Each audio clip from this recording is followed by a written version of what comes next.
بسم اللہ الرحمن الرحیم۔ منصوبات کی گفتگو جاری ہے، منصوبات پہ بحث جاری ہے۔ منصوبات میں سے ایک جو معمول ہے وہ ہے الحال۔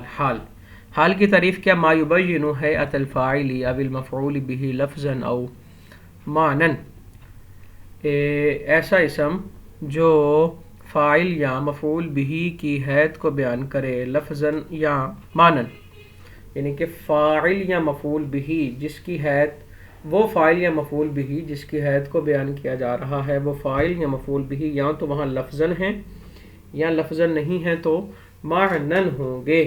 یہ لفظاً اور معنن کا تعلق فاعل یا مفعول به کے ساتھ ہے۔ ابن حاجب نے اس تعریف میں حیث کا استعمال کیا تاکہ تمیز سے احتراز ہو جائے، کیونکہ جو تمیز ہوتی ہے وہ ذات کو بیان کر رہی ہے اور جو حال ہے یہ حیث کو بیان کر رہا، اور حیث کی اضافت کی ہے فاعل یا مفعول کی طرف تاکہ اس سے مبتدا کی جو صفت ہے اس سے احتراز ہو جائے، کہ مبتدا کی صفت اور حال کا اشتباہ نہ رہے۔ اچھا، آگے دو مثالیں ذکر کی۔ ضربت زیدن قائما، یہ مثال ہے لفظی فاعل کی، ٹھیک ہے، اور وزید فی الدار قائما، یہ مثال ہے معنوی کی، کہ زیدن جو ہے لفظاً تو فاعل نہیں واقع ہو رہا لیکن معنوی طور پہ یہ فاعل ہے، ٹھیک ہے جی۔ وَهَذَا زَيْدٌ قَائِمًا، اور جو تیسری مثال بیان کی وَهَذَا زَيْدٌ قَائِمًا، یہاں پہ یہ مثال بیان کی ہے مفعول به کی حیث کو بیان کیا جا رہا ہے، اور یہاں پہ مفعول به بھی لفظاً نہیں ہے، معنن ہے۔ وَعَامِلُهَا، حال کا جو عامل ہے، یعنی کہ کس حال کو معمول کس وجہ سے بنایا گیا، کس عامل کی وجہ سے بنایا گیا، وہ عامل وہی جس طرح پیچھے ہم نے پڑھا، یا فعل ہے یا شبہ فعل ہے، وعاملها الفعل او شبہہ او معناہ، یا پھر عامل مانوی ہے، عامل مانوی۔ عامل مانوی کیا ہے؟ عامل مانوی کے حوالے سے ابن حاجب کی جو تشریح ہے وہ علامہ رضی کی تشریح سے تھوڑا سا مختلف ہے، یعنی کہ ابن حاجب نے تشریح کی ہے یا مصنف کے نزدیک عامل مانوی وہ ہے ایسا عامل جس کے لیے لفظ میں حصہ ہوتا ہے، خواہ وہ کلام کی عبارت میں مقدر ہو یا مضمون کلام سے اسے مستفاد کیا جائے، جبکہ علامہ رضی کہتے ہیں کہ عامل مانوی وہ ہوتا ہے جو مضمون کلام سے مستفاد ہوتا ہے، یعنی کہ علامہ رضی کے مطابق عامل مانوی عبارت میں مقدر نہیں ہوتا، جبکہ ابن حاجب کے ہاں عامل مانوی عبارت میں مقدر ہوتا ہے۔ تو المختصر یہ کہ حال کے جو عمل دینے والے معمول، جو حال جو معمول ہے اس کا عامل یا فعل ہوگا یا شبہ فعل ہوگا یا پھر معنی فعل ہوگا۔ معنی فعل اس کی وضاحت میں نے کر دی۔ وشرطها، اور حال کی شرط یہ ہے ان تکون نکرتن، کہ حال جو ہے وہ نکیرہ واقع ہو، نکیرہ واقع ہو، حال جو ہے ہمیشہ نکیرہ واقع ہوتا ہے، اگر نکیرہ نہیں ہے تو اسے حال نہیں بنایا جا سکتا۔ وصاحبها، اور جو ذوالحال ہے معرفتاً غالباً، وہ اکثر طور پہ معرفہ ہوتا ہے۔ غالباً کہا کہ اکثر معرفہ ہوتا ہے، یعنی کہ اس کے لیے معرفہ ہونا ضروری نہیں، حال ہمیشہ نکیرہ، ذوالحال اکثر معرفہ، یعنی اگر ذوالحال کبھی نکیرہ واقع ہو تو ہو سکتا ہے، اور اس صورت میں اس کا قاعدہ یہ ہے کہ جب ذوالحال نکیرہ ہو تو ذوالحال کو مؤخر کرتے ہیں اور حال کو مقدم کرتے ہیں، لیکن اس کی تفصیل ہے ابھی ایک لائن کے بعد میں وہ عرض کرتا ہوں۔ مصاحبها معرفتاً غالباً، ذوالحال جو ہے اکثر معرفہ ہوتا ہے۔ وَأَرْسَلَهَا الْعِرَاقَ وَمَرَرْتُ بِهِ وَحْدَهُ، یہ دونوں جملے جو ہیں یہ اعتراض ہیں، اور وَنَحْوُهُ مُتَأَوَّلٌ، یہ اس اعتراض کا جواب ہے۔ اعتراض یہ ہے، ابن حاجب نے اعتراض یوں کیا مثال کے ساتھ کہ معترض نے، ابن حاجب نے جس اعتراض کو بیان کیا اس اعتراض کا معترض کہتا ہے کہ آپ نے کہا حال کی شرط یہ ہے کہ حال نکیرہ ہو، نکیرہ، ہم آپ کو مثالیں دکھاتے ہیں وہاں حال واقع ہو رہا ہے اسم، لیکن حالانکہ وہ معرفہ ہے، تو اگر معرفہ حال واقع ہو سکتا ہے تو ان تکون نکیرہ والی عبارت تو غلط ہوئی، باطل ہوئی۔ دیکھیں نا، ارسلہ العراق شاعر کا شعر ہے، تو العراق معرف باللام معرفہ ہے، وَمَرَرْتُ بِهِ وَحْدَهُ عربیوں کا مقولہ ہے، جملہ ہے، وحدہ اضافت کی وجہ سے یہ وحدہ معرفہ بن چکا ہے. تو وَنَحْوُهُ مُتَأَوَّلٌ ابن حاجب کہہ رہے ہیں اس طرح کی جو مثالیں ہیں ان کی تعویل کی گئی ہے. ان کی تعویل کا مطلب یہ، یعنی کہ ابن حاجب یہ کہنا چاہ رہے ہیں کہ دیکھنے میں تو یہ ایسا ہی لگ رہا ہے کہ یہاں حال معرفہ ہے، جب کہ آپ گہرائی میں اتریں گے تو آپ کو پتہ لگے گا یہاں حال جو ہے وہ نکرہ ہے. یعنی کہ دو طرح سے اس کی تعویل اگر ہم کریں تو یوں کہیں گے، نمبر ایک کہ العراق پہ جو الف لام ہے یہ زائد ہے. العراق پہ جو الف لام ہے وہ زائد ہے. الف لام زائد جو ہوتا ہے وہ تعریف کا، معرفہ کا فائدہ نہیں دیتا. اسی طرح وَمَرَرْتُ بِهِ وَحْدَهُ یہاں جو اضافت ہے یہ اضافت لفظی ہے، اور اضافت لفظی لا تفید التعریف والتخصیص، یہ بھی تعریف و تخصیص کا فائدہ نہیں دیتی. یعنی کہ العراق اور وحدہ صورتاً تو معرفہ ہیں لیکن معناً نکرہ ہیں.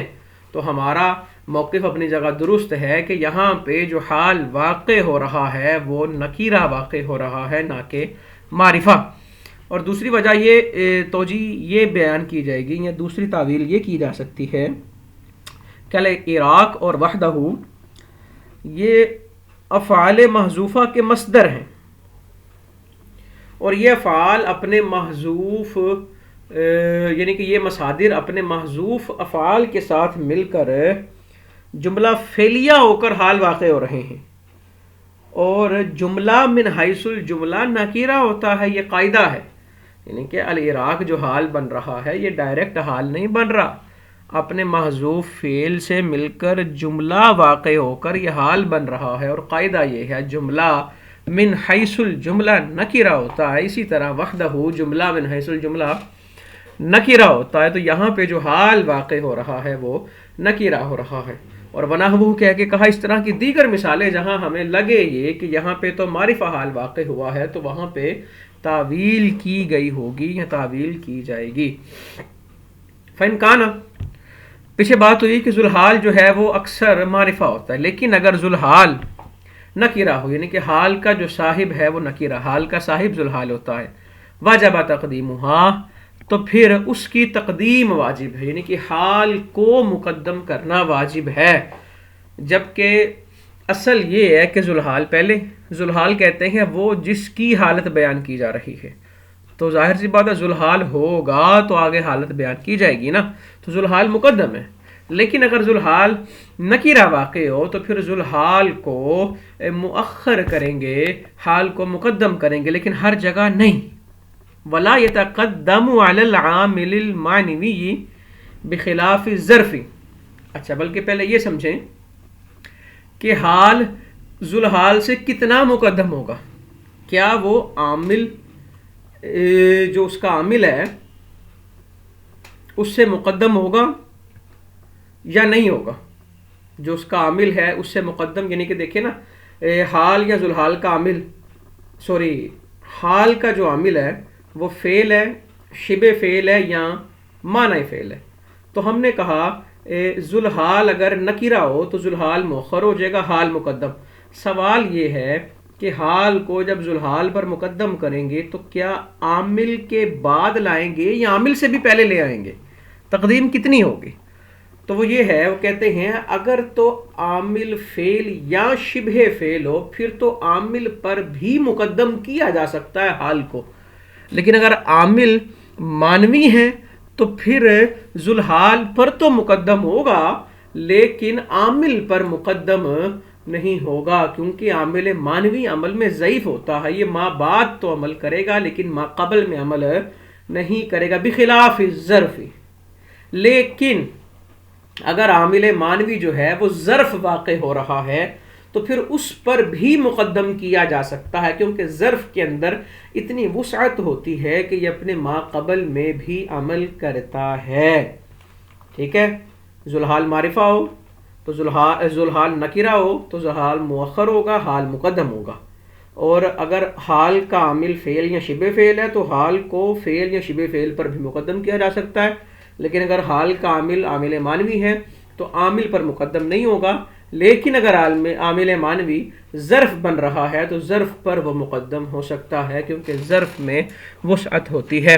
ولا علی المجرور علی الصحیح، اور اگر ذوالحال ہو تو نکرہ لیکن مجرور واقع ہو رہا ہو تو پھر اس پر حال کو مقدم نہیں کیا جا سکتا صحیح قول کے مطابق. وَكُلُّ مَا دَلَّ عَلَى هَيْئَةٍ صَحَّ أَن يَقَعَ حَالًا. یہاں سے ابن حاجب رد کر رہے ہیں وہ ان نحات کا جو کہتے ہیں حال کے لیے ضروری ہے کہ وہ مشتق ہو، یعنی کہ وہ کہتے ہیں کہ جامد حال واقع نہیں ہو سکتا، اور جن مثالوں میں جامد حال واقع ہوا ہے وہ اس کی تعویل کر کے اسے کسی نہ کسی سے مشتق مانتے ہیں.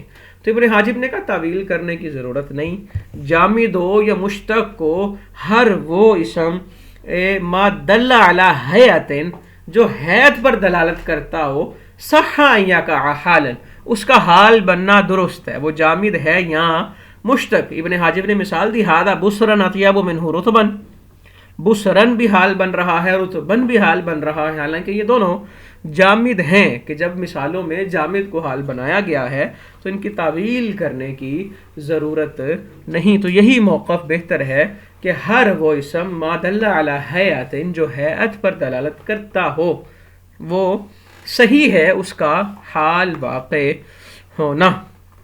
ھذا بسرن اطیب منہ رتبن. اچھا یہاں اس مثال میں یہ اعتراض نہیں ہو سکتا کہ ایک چیز کو اسی پر فضیلت دی جا رہی ہے، ٹھیک ہے نا، فضیلت الشیء علی نفسہ والا اعتراض نہیں ہو سکتا کیونکہ چیز تو ایک ہے، کھجورے ہیں نا، لیکن ان کی حالتیں مختلف ہیں نا، ایک حالت ہے بسرن اور ایک حالت ہے رتبن. چیز ایک ہے، ایک چیز کو دو حالتوں کے اعتبار سے ایک کو دوسرے پر فضیلت دی جا رہی ہے اور یہ غلط نہیں ہے. ہاں حالت ایک ہی ہو تو اس چیز کو اس پر فضیلت نہیں دی جا سکتی. وقت تکون جملۃ خبریۃ.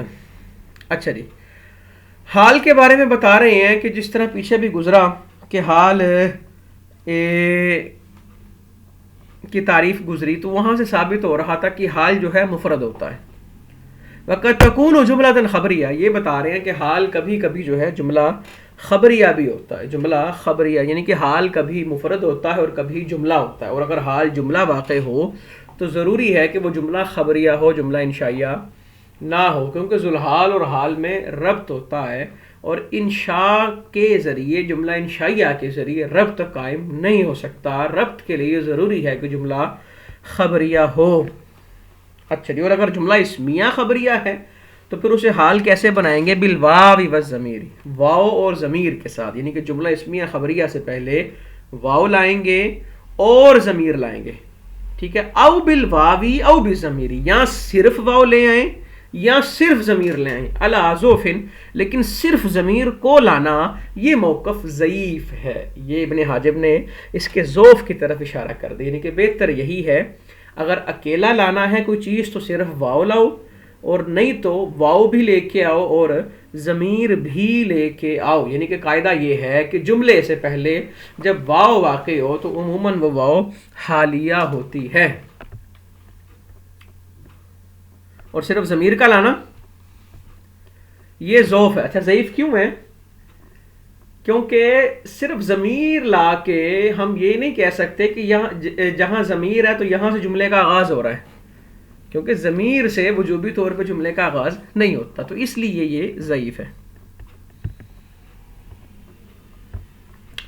والمضارع، اچھا اب آگے جملہ فعلیہ کی بات ہو رہی ہے، اور اگر مضارع مثبت حال بن رہا ہو بالضمیر وحدہ، تو صرف ضمیر کو صرف ضمیر سے حال بنایا جائے گا. مضارع مثبت، ٹھیک ہے، تو صرف ضمیر کے ساتھ اسے حال بنایا جائے گا. وما سواہما بالواوی، اور اس کے علاوہ جو ہیں مضارع کے علاوہ، اس کے علاوہ دیگر جتنی قسمیں ہیں، بالواوی والضمیر، وہاں واو بھی ہوگا اور ضمیر بھی، یا پھر او باحدہما، صرف واو یا صرف ضمیر، ٹھیک ہے. مضارع مثبت حال بنے تو صرف ضمیر لائی جائے گی، اور اگر مضارع مثبت کے علاوہ کوئی اور ہے تو وہاں واو اور ضمیر دونوں لائی جا سکتی ہیں، یا صرف واو یا صرف ضمیر کو لایا جا سکتا ہے. ولا بدھا فی الماضی المثبت، لیکن ماضی مثبت اگر حال بن رہا ہو تو اس پہ قد کا داخل کرنا ضروری ہے، ظاہرتاً اور مقدرتاً، قد ظاہری طور پہ ہو یا تقدیری طور پہ ہو، قد کا ہونا ضروری ہے۔ قد ہوگا تو ماضی کو ماضی قریب کے معنی میں کرے گا، اور ماضی قریب کے جب معنی میں ہوگا تو ذوالحال اور حال کا جو زمانہ ہے وہ ایک ہوگا، مطابقت ہوگی، ربط ہوگا، اور جو معنی حاصل کرنا چاہتے ہیں وہ معنی حاصل ہوگا۔ ٹھیک ہے جی، ماضی مثبت پہ قد داخل کرنا ضروری ہے، قد ظاہری ہو یا قد تقدیری ہو۔ تقدیری کا مطلب وہاں چھپا ہوا ہو۔ ظاہری کی مثال یہ نیچے نظر آ رہی ہے، جانی زید قد رکبا، اور تقدیری کی مثال ہم دے سکتے ہیں جاؤکم حسیرت صدورہم، یہاں قد جو ہے وہ محذوف ہے۔ مثالیں ساری آپ لوگوں کے اذہان میں ہیں۔ اچھا جی، وَيَجُوزُ حَذْفُ الْعَامِلِ، اچھا کبھی کبھی حال کے عامل کو، پھر ذہن میں رکھیں حال کا عامل فعل ہے، شبہ فعل ہے یا معنی فعل ہے، کبھی کبھی یا حال کے عامل کو حذف کرنا جائز ہوتا ہے۔ کب؟ جب کوئی قرینہ پایا جائے، جیسا کہ قولک للمسافر، مسافر کو تو کہتا ہے راشدا مہدیہ، اب یہاں عامل نہیں ہے کیونکہ قرینہ سفر پایا جا رہا ہے کہ آگے جو بات ہے وہ اس بات پر دلالت کر رہی ہے کہ یہ ساری باتیں یا ان کا جو عامل ہے سفر وہ یہاں محذوف ہے۔ ویجب فی المؤکدۃ، اچھا جی، اور حال کے عامل کو حذف کرنا واجب ہوتا ہے۔ کب؟ جب حال جو ہے وہ مؤکدہ ہو، ویجب فی المؤکدۃ، تاکید کے اندر، تاکید جب تاکید بیان کی گئی ہو، پھر حال کے عامل کو، یعنی کہ مؤکد کا جب حال بن رہا ہو، حال جو ہے وہ مؤکد کا، یعنی کہ ذوالحال جو ہے وہ مؤکد ہو، اور پھر یعنی کہ ذوالحال کی تاکید کی گئی ہے، پھر آگے اس کا حال آ رہا ہے، تو اس صورت میں حال کا جو عامل ہے اس کا حذف کرنا واجب ہے۔ اچھا یہاں پہ ایک چیز اور ذہن میں رکھیں، چلیں وہ آگے بتاتا ہوں۔ اچھا جی، وَيَجِبُ فِي الْمُؤَکَّدَةِ، اور موقدہ کے اندر یعنی کہ جب ذوالحال کی تاکید کی گئی ہے پھر حال کے عامل کو حذف کرنا واجب ہے۔ جی مثال، یہ بات کلیئر ہو گئی، مثال اس کی دیکھ لیں، زید ابو کا عطوفن اے احقہ، یہاں پہ احقہ جو ہے یہ اس کا عامل ہے اور یہ محذوف ہے۔ اچھا یہاں بات جو میں پہلے کرنے لگا تھا وہ یہ ہے کہ ایک حال ہوتا ہے جو اپنے ذوالحال سے کبھی جدا نہیں ہوتا، ٹھیک ہے، یہ وہی جب اس کی تاکید بیان کی گئی ہو، اور ایک حال ہوتا ہے حال منتقلہ جو اپنے ذوالحال سے جدا ہو جاتا ہے۔ وشرطها، اور اس کی شرط یہ ہے ان تکون مقررۃ لمضمون جملۃ اسمیۃ، ٹھیک ہے، یہ کس کی شرط ہے؟ یہ جو پیچھے گزرا کہ مؤکدہ کے عامل کے حذف کو واجب جو قرار دیا ہے اس کی شرط یہ ہے کہ ان تکون مقررہ، کہ حال جو ہے اس کی تاکید کی گئی ہو لمضمون جملۃ اسمیہ، جملہ اسمیہ کے مفہوم کے لیے اس کی تاکید کی گئی ہو، یعنی کہ مطلقاً اسے حذف کرنے کی بات نہیں ہے بلکہ اس کے حذف کی شرائط ہیں، اور وہ شرط کیا ہے؟ ان تکون مقررۃ لمضمون جملۃ اسمیۃ۔